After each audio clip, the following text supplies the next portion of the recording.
बच्चों, welcome to my channel. आज हम क्लास 9 का सबक एक नज़म हिंदू मुसलमान पढ़ेंगे, जिसके जो है शायर हैं त्रिलोक चंद्र महरूम, जिनकी पैदाइश 1887 से 1986 यानी कि 1887 में पैदा हुए और 1966 में उनका इंतकाल हुआ। इसमें शायर त्रिलोक चंद्र महरूम बताते हैं हिंदू मुसलमान के बारे में जो बताया है कि जो हमें आपस में मिलजुल कर रहना चाहिए। चलिए अब स्टार्ट करते हैं। हिंदू मुसलमान हैं भाई भाई, तफरीक कैसी कैसी लड़ाई। तफरीक का मतलब होता है फ़र्क, यानी कि हिंदू मुसलमान हम सब क्या हैं, आपस में दोनों भाई भाई हैं और हम एक ही मुल्क में पैदा हुए, एक ही मुल्क में रहने वाले हैं। तो हमें कैसा फ़र्क होना चाहिए, एक दूसरे में फ़र्क नहीं होना चाहिए और एक साथ मिलजुल कर रहना चाहिए।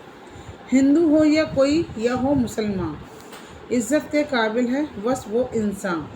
नेकी हो जिसका कार्य नुमाया, औरों की मुश्किल हो जिससे आसान। इस दुनिया में इज़्ज़त के काबिल सिर्फ वही लोग हैं जो कि दूसरों की मुश्किलों को आसान करते हैं, दूसरों के दुख को समझते हैं और जिनका काम नेकी हो, वही लोग जो इज़्ज़त के काबिल, चाहे वो हिंदू हो चाहे वो मुसलमान हो।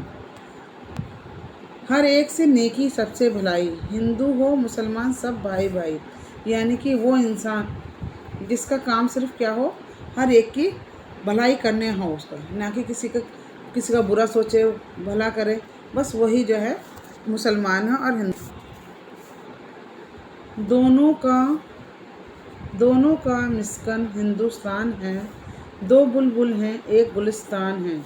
इसका मतलब है दोनों का मिस्कन होता है रहने की जगह, यानी कि हम दोनों, हम चाहे हिंदू मुसलमान, हम सबका जो है एक ही जगह है, एक ही हिंदुस्तान है, एक ही मुल्क है। दो बुलबुल हैं एक गुलिस्तान। दो बुलबुल का है, एक चिड़िया का नाम होता है, लेकिन यहाँ जो है बुलबुल चिड़िया नहीं है। हम हिंदू और मुसलमान दोनों भाई भाई हैं। एक गुलिस्तान मतलब यहाँ पे ये बाग नहीं है, ये इसको हिंदुस्तान को कहा गया है गुलिस्तान, यानी कि जब हम एक ही जगह रहने वाले हैं, एक ही वतन के जो है दो गुलिस्तान हैं, यानी कि हिंदू मुसलमान हम दोनों क्या हैं, एक ही घर में रहने वाले दो बुलबुल हैं। एक सर ज़मीं है एक आसमां, दोनों का यकजा सौदो ज़िया, यानी कि एक ही सरज़मीन, यानी कि हमारे रहने की जगह भी एक ही है और एक ही आसमान है, यानी कि हमारी ज़मीन अल्लाह ने अलग दे रखी है, हिंदू को अलग दे रखी है, मुसलमान को अलग दे रखी है, ऐसा नहीं है। हम सब एक ही छत के नीचे, यानी कि एक ही आसमान के नीचे रहते हैं। दोनों का रहने का जगह भी एक जगह है। और अगर हम दोनों एक जगह रहते हैं तो सौदो ज़िया मतलब हमारे अंदर जो, अगर हम एक दूसरे से लड़ेंगे जुड़ेंगे तो हमारा ही नुकसान होगा, दूसरा तो उसका फ़ायदा उठाएगा। जो बुरे लोग होते हैं वो आपस में लड़ाई झगड़ा करवा के हमारा नुकसान ही करवाते हैं, उससे कभी कोई फ़ायदा नहीं हुआ है। इत्तेफाकी आज़ारे जाँ, इत्तेफाकी आज़ादे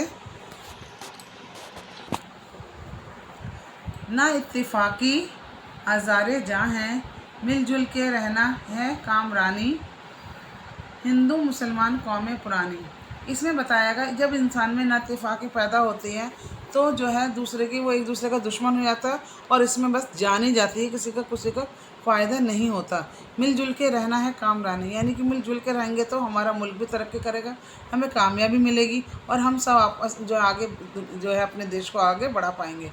हिंदू मुसलमान कौमें पुरानी, और हमारी जो कौमें हिंदू मुसलमान हम सब पुराने ज़माने से एक साथ मिलकर रहते आए हैं। जो पुराने बूढ़े लोग होते हैं वही जो है हमारे अंदर भेदभाव पैदा करते हैं, इसलिए हमें आपस में हमेशा मिलजुल कर रहना चाहिए। अब हम इस नज़म के अल्फाज मायने करेंगे। देखिए, पहला है तफरीक। तफरीक मतलब होता है फ़र्क। कार्य नुमाया होता है वो काम जिससे सब वाकिफ़ हों, बड़ा और तारीफ़ के काबिल काम। मिस्कन होता है रहने की जगह, घर। गुलिस्तान बाग को बोलते हैं। आगे चलिए। सरज़मीन होता है ज़मीन, वतन को बोलते हैं। यकजा एक, और जा मतलब जगह। सौदो ज़िया मतलब फ़ायदा और नुकसान की जगह। नातिफ़ाकी मेल जोल ना होना। आज़ारे जान का दुख। कामरानी कामयाबी। और अब हम इसके सवाल जवाब नेक्स्ट वीडियो में करेंगे, ठीक है। आपको अगर ये वीडियो पसंद आई तो आप इसे लाइक और सब्सक्राइब करना ना भूलें। शुक्रिया।